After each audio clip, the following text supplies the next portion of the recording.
Tema 5, subtema 4, bersatu untuk menciptakan lingkungan bersih.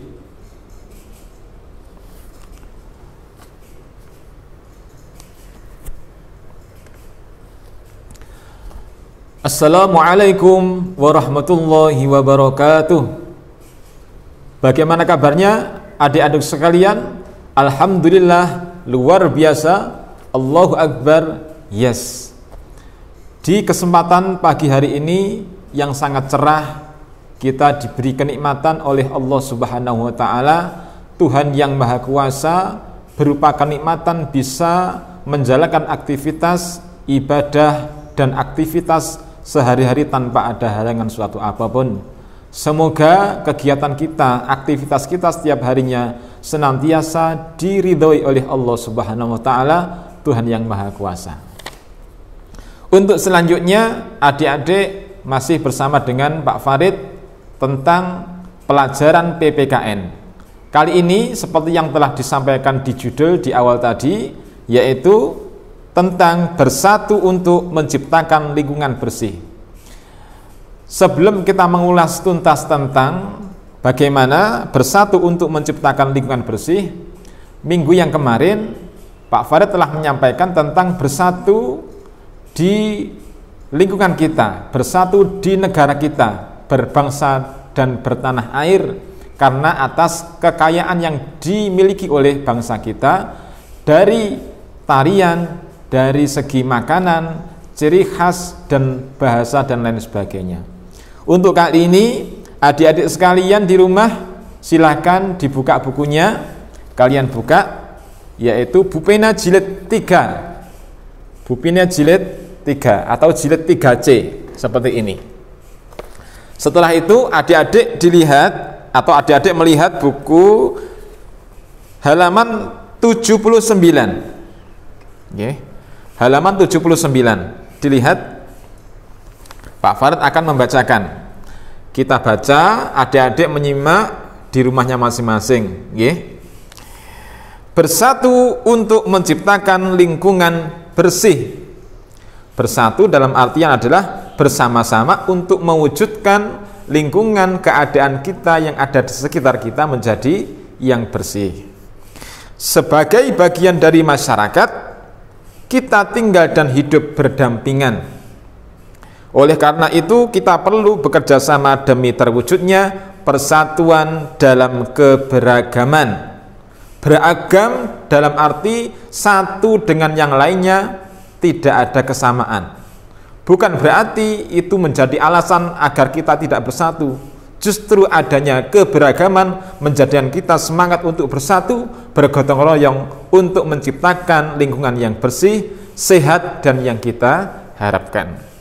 Kemudian persatuan masyarakat sesuai dengan nilai-nilai dalam sila ketiga Pancasila, yaitu persatuan Indonesia, boten in tapi Indonesia. Salah satu sikap bersatu yang perlu kita terapkan yaitu bersatu menjaga kebersihan lingkungan. Hal ini penting demi terwujudnya lingkungan yang sehat bagi kepentingan bersama. Bersatu dalam menjaga lingkungan akan membuat lingkungan tetap asri dan sehat, sehingga kehidupan akan terasa nyaman. Jika semua warga bersatu dalam menciptakan lingkungan yang bersih dan sehat, keharmonisan dalam kehidupan bertetangga akan selalu terjaga. Coba kalau kita berada di lingkungan rumah kita, misalkan di rumah kita, ketika di kamar kita setelah kita tidur tidak dibersihkan, kemudian adik-adik kita, kakak-kakak kita, ataupun bapak ibu kita tidak saling menjaga kebersihan, apa yang ada dalam pikiran kita akan mempunyai pandangan berpikir, yaitu untuk mengerjakan segala sesuatu akan menjadi malas-malasan. Karena apa? Lingkungan yang seharusnya bersih ini tidak bersih karena kurangnya bersatu dalam menjaga kebersihan dan kesehatan. Tetapi ketika di keluarga kita, bapak, ibu, atau ayah, ibu, adik, kakak, semuanya bergotong royong dalam satu rumah, bapak ibu mengerjakan sesuai dengan perannya sebagai orang tua. Adik, kakak, kemudian kita membersihkan rumah, yaitu sekuasa kita, semampu kita dalam membersihkannya. Dan ini ketika diterapkan oleh satu keluarga dengan kompak, maka itu bisa dikatakan adalah kebersamaan untuk mewujudkan kebersihan. Jika di keluarga kita sudah terwujud kebersihan yang sangat bersih, maka di situ akan mewujudkan kesehatan dengan sendirinya. Sehat tanpa diawali dengan kebersihan sangat tidak mungkin. Jadi ada keseimbangan, ada keterkaitan antara kebersihan dan kesehatan. Bisa diterima nggih, adik-adik? Kalian lihat halaman selanjutnya. Ini Pak Farid membaca terus ya, karena biar tidak lupa. Kalian lihat halaman selanjutnya 86. Sudah? 86. Ya. Saya baca judulnya, adik-adik dibuka ya. Halaman 86. Manfaat bersatu dalam keberagaman saat mengerjakan tugas kelompok. Manfaat bersatu. Bersatu itu berarti ada beberapa bagian dikumpulkan menjadi satu. Bisa mewujudkan kekuatan tersendiri. Dan apa manfaatnya, Pak? Manfaatnya adalah, kita baca dulu. Saat diberi tugas kelompok, kita bekerja sama dengan orang lain. Setiap anggota kelompok memiliki pendapat yang berbeda-beda. Kadang-kadang ketika kita masih di sekolah, belum ada wabah corona ya, kita masih berkumpul. Kadang-kadang si A, si B, si C mempunyai pandangan pendapat yang beda-beda. Itu bukan berarti terus kita abaikan, tidak. Tetapi itu adalah sebagai pendapat inspirasi untuk mewujudkan, yaitu hasil mufakat yang bisa disepakati oleh para teman-teman seangkatan kita. Kemudian, oleh karena itu, kita harus saling menghargai pendapat masing-masing. Kita harus bersikap toleran saat mengerjakan tugas kelompok. Kita bebas menyampaikan pendapat, namun kita juga harus mau mendengarkan pendapat orang lain. Nah, ini perlu kita antisipasi. Kita maunya didengarkan pendapat kita, tetapi ketika teman kita, orang lain memberikan pendapat, solusi yang lain, kita tidak mau mendengarkan atau kita abai. Itu yang kurang tepat. Bagaimana, Pak, agar kita menjaga ketepatan dan toleransi? Yaitu dengan cara kita florkan. Apa florkan itu? Kita sampaikan pendapatnya masing-masing, kemudian diambil sisi positif dan sisi ketidakpasan. Nanti ketika sudah disampaikan di tempat musyawarah, maka akan terlihat yang cocok dengan keadaan dan waktu dan kondisi. Setelah itu maka akan muncul kesepakatan bersama, yaitu pendapat yang digunakannya. Kemudian masih halaman 86. Berikut adalah beberapa manfaat bersatu saat mengerjakan tugas kelompok. 1. Tugas kelompok dapat selesai tepat waktu. Kita di rumah teman-teman mengerjakan tugas yang ada dari sekolah, kemudian dikerjakan berkelompok di rumahnya masing-masing. Jika bersungguh-sungguh maka akan segera cepat selesai. Tapi kadang-kadang adik-adik kumpul-kumpul malah pelajarannya ditinggalkan, kadang-kadang tidak mesti. Kalau yang pasti, ketika membawa tugas dari sekolahan dikerjakan bersama-sama, bisa jadi menjadikan selesai pada waktunya dengan tepat. Nomor 2, perpecahan dalam kelompok dapat dihindari. Semula ketika di sekolahan atau di tempat yang kita tidak mungkin berkumpul, ada rasa kecemburuan sosial. Itu temannya si A, ini temannya si B. Ada rasa kecemburuan. Tetapi ketika nanti dikumpulkan untuk bekerja sama, disesuaikan sesuai kelompoknya masing-masing, itu untuk menghindari rasa perpecahan. Oh, ternyata teman saya yang saya kira seperti ini ternyata tidak, dia mempunyai sifat yang baik juga ternyata. Berarti selama ini ketika saya menganggap dia kurang baik, ternyata saya kurang tepat. Ini adalah manfaat daripada kita bekerja kelompok. Kemudian nomor 3 adalah tugas kelompok dapat dikerjakan dengan baik. Tugas kelompok ada yang bisa, ada yang belum, itu wajar. Tetapi ketika dikumpulkan dengan berbagai anak yang mempunyai kapasitas berpikir yang beda-beda, akan saling membantu, saling menutupi kekurangannya, saling membantu seperti itu. Itu adalah manfaat daripada kita bersatu saat mengerjakan tugas kelompok. Kemudian yang nomor 4 adalah menciptakan keakraban antar sesama anggota kelompok.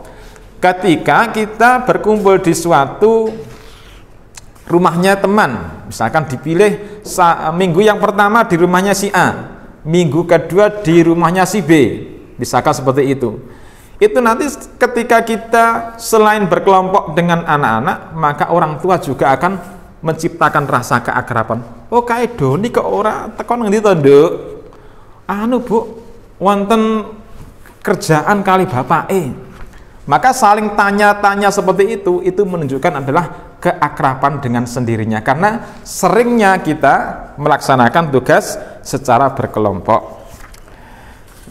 Bisa diterima ya adik-adik sekalian? Baik, kita lanjutkan. Halaman 88. Tadi sudah kita lihat halaman 88, sudah dibuka? Sudah nggih? Saya bacakan. Manfaat bersatu dalam keberagaman kegemaran di sekolah. Manfaatnya apa? Coba kita lihat halaman 88. Kamu telah mempelajari pentingnya bersatu dalam keberagaman. Ingat, bersatu itu adalah mengumpulkan kekuatan, atau dari yang tidak satu menjadi satu. Salah satu sikap yang mencerminkan hal itu adalah mampu bekerja sama dan menjaga persatuan. Jika kita mampu menerapkan sikap tersebut, manfaat yang didapatkan akan lebih banyak dan lebih menguntungkan. Sebagai contoh, di sekolah akan diadakan pentas seni yang akan dihadiri oleh orang tua siswa. Ini contoh nggih. Untuk mengisi acara pentas seni tersebut dibutuhkan partisipasi siswa sebagai pengisi acara. Kepala sekolah telah membagikan tema-tema kesenian yang akan ditampilkan untuk masing-masing kelas. Oleh karena itu, setiap kelas harus mempersiapkan kesenian itu sebaik mungkin. Setiap kelas kemudian melakukan pemilihan perwakilan siswa yang akan mengisi acara sesuai bakat dan kemampuannya. Ternyata di dalam kelas terdapat beragam bakat yang dimiliki murid. Ketua kelas dapat memilih perwakilan siswa sesuai tema seni yang harus ditampilkan. Dengan adanya keberagaman bakat dan kegemaran yang dimiliki siswa itu, di sekolah pentas seni dapat dilakukan dengan baik. Bisa kita contohkan, kita sebagai warga MI Kresna, biasanya di awal penerimaan siswa-siswi baru ya, kadang-kadang Bapak Ibu guru menyiapkan tentang perlombaan. Satu kelas itu ditanya oleh wali kelasnya masing-masing, kamu bisanya apa? Pak, saya bisanya lomba adzan. Pak, saya bisanya lomba lompat tali. Pak, saya bisa kiroah, tilawah, umi dan lain sebagainya. Itu contoh. Maka ketika di awal atau diadakannya perlombaan di MI Kresna, maka akan dimasukkan sesuai bidangnya yang ia sukai. Ini adalah salah satu wujud daripada manfaat bersatu dalam keberagaman. Adanya keberagaman itu mewujudkan kelas kita, kelas yang ia miliki menjadi kelas yang terbaik, karena yang dia andalkan tidak cuma satu bidang, tapi berbagai bidang. Seperti itu. Bisa Terima ya adik-adik. Sangat mudah ini PPKN, temanya adalah ceramah saja. Kemudian halaman 91. Oke. 91, kalian lihat ini ada judul yaitu manfaat bersatu dalam keberagaman saat membersihkan rumah. Seperti yang telah disampaikan Pak Farid di awal tadi tentang perannya masing-masing. Bapak, ibu, adik, kakak kita mempunyai peran masing-masing untuk membersihkan rumah sesuai kemampuannya masing-masing. Kemudian bab ini halaman 91, keluarga yang tinggal bersama di dalam satu rumah dapat memiliki keberagaman. Misalnya keberagaman ciri fisik, keberagaman sifat, ataupun keberagaman kegemaran. Kita harus menghargai keberagaman yang dimiliki oleh setiap anggota keluarga. Jika kegemaran kita berbeda dengan anggota keluarga yang lain, kita harus bersikap toleran. Dengan begitu, pertengkaran dapat dihindari. Keluarga pun menjadi rukun dan damai dan harmonis. Kita tentu ingin tinggal di rumah yang bersih dan nyaman. Saat rumah kotor, kita dan anggota keluarga yang lain dapat bekerja sama dalam membersihkannya. Pembagian tugas sebaiknya dilakukan dengan bermusyawarah. Kalau tidak bermusyawarah, itu biasanya kalau bahasa Jawanya iren-irenan. Lomba kae ngersiki purun sampean kok mboten to, Dik. Akhirnya seperti itu. Tetapi kalau bapak ibunya menyampaikan pada putra-putrinya, "Nduk, kowe ngrewangi buin kono. Sing adike kakung kae ngrewangi bapake gawe pager di halaman rumah. Iki adike membersihkan ruang tamu." Ketika ada penunjukan seperti itu, maka tidak mungkin akan terjadi hal yang tidak diinginkan, atau keluarga terasa nyaman, damai, dan bisa dikatakan keluarga yang harmonis. Kemudian kita tentu ingin tinggal di rumah yang bersih dan nyaman. Saat rumah kotor, kita dan anggota keluarga yang lain dapat bekerja sama dalam membersihkannya. Pembagian tugas sebaiknya dilakukan dengan bermusyawarah. Dengan begitu, setiap anggota keluarga mendapat tugas sesuai kemampuannya. Berikut beberapa manfaat bersatu dalam keberagaman saat membersihkan rumah. 1. Manfaatnya apa? Pekerjaan membersihkan rumah terasa lebih ringan karena dikerjakan sesuai dengan kemampuannya masing-masing. Tidak mungkin pekerjaan masak akan dilakukan dengan sepenuhnya oleh anak-anak atau ibu sendiri. Tetap ada yang membantunya. Kasihan. Coba kalau kita bayangkan, yang mencari uang bapaknya, yang masak bapaknya, yang membersihkan rumah bapaknya, yang lempit-lempit rumah kita atau selimut kita di kamar kita bapaknya, kemudian cuci baju bapaknya, pokoknya apa-apa bapaknya, kan kita kasihan. Maka akan lebih terasa ringan jika sesuai dengan bidangnya masing-masing, perannya masing-masing, dan sesuai pada kemampuannya masing-masing. Nomor 2, rumah selalu bersih dan nyaman. Rumah itu kalau bersih, baiti jannati, menjadi surga kita. Le omai resik, gak mungkin kita akan keluar, nyaman kita di rumah. Coba kalau adik-adik rumahnya kotor, gak tahu gelem resik-resik, mesti dolan mawon. Karena apa? Kita tidak merasa nyaman.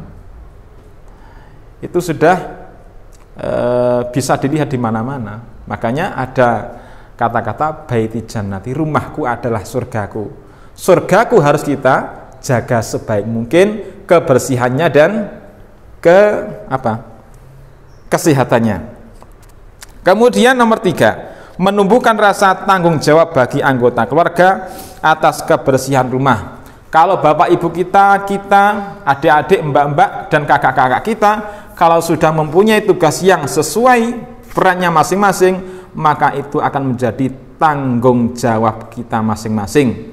ketika kamar kita belum kita bersihkan, maka orang lain akan mengatakan itu tanggung jawabmu, maka kamu harus bisa membersihkannya. Nomor 4, keluarga semakin rukun.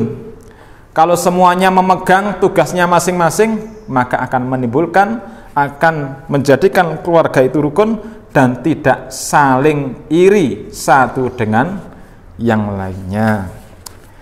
Mungkin dari Pak Farid yang disampaikan tidak perlu panjang dan lebar. Kemudian untuk tugasnya adik-adik sekalian, yaitu dilihat halaman 96 ya. Tugasnya 96, buku Bupena jilid 3C. Nomor 1 sampai nomor 4 ditulis soal dan jawab. Tidak jawabannya saja, tapi soal dan jawab, karena soalnya sedikit. Jadi ditulis soal dan jawab, ditulis di buku tulis, nama ditulisi, kelas, tugas, tanggal. Itu ya, bisa dimengerti. Baik, dari Pak Farid kita cukup sekian. Sebelum kita tutup, Pak Farid berpesan tetap menjaga kesehatan di rumah, menjaga 3M.